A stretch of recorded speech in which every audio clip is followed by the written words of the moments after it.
నమస్తే అందరికి. ఇదేంది మళ్ళీ ఆకులు అలమలు పట్టుకొచ్చిందని చూస్తున్నారా? తిప్పి కొడితే 20 ఏళ్ళ ఏజ్ ఉందబ్బా. అప్పుడే ఇంత జుట్టు రాలిపోతుంటే బట్టతల వస్తుందేమో అని టెన్షన్ ఉంది. ఆ టెన్షన్తో ఇంకా సగం జుట్టు రాలిపోతుంది. సో అవన్నీ టెన్షన్స్కి ఒకటే సొల్యూషన్ అని చెప్పి మా అమ్మాయి రోజు ఒక టెక్నిక్ యూజ్ చేసిందనమాట. సో అంతా మీ అందరికీ చూద్దామని చెప్పేసి ఒక పర్టికులర్ వీడియో. మనం రెగ్యులర్గా ఏ ఆయిల్ అయితే యూజ్ చేస్తామో ఆ ఆయిల్ని మనం ఒక ప్యాన్లో వేసుకోవాలన్నమాట. మనమే గడ్డ కట్టుకోపోతున్నాం, ఇంకా ఆయిల్ ఎంత అండి. సో అది కూడా గడ్డ కట్టుకుపోయింది.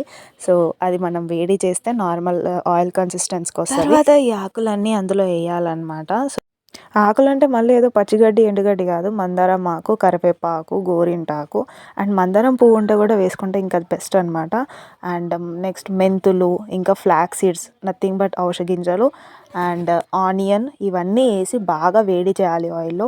అండ్ అది మనం ఒక చిన్న క్యాన్లోకి ఆర్ ఏదన్నా చిన్న బాటిల్లోకి స్టోర్ చేసి పెట్టుకోవాలి. ఆఫ్టర్ 12 అవర్స్ లేదా 24 అవర్స్ అప్పుడే దాంట్లో ఉన్న అంతా ఆయిల్లోకి అబ్జర్వ్ చేసుకుంటుంది. సో మన హెయిర్కి పెట్టుకున్నప్పుడు కూడా మనకు బెస్ట్ బెనిఫిట్స్ ఉంటాయి. ఇది ఒకసారికి మంచిగా అవుతుందా అంటే కాదు, దాన్ని కంటిన్యూస్గా యూజ్ చేస్తేనే మంచిగా అవుతుంది. Consistency is more important in everything. Next వీడియోలో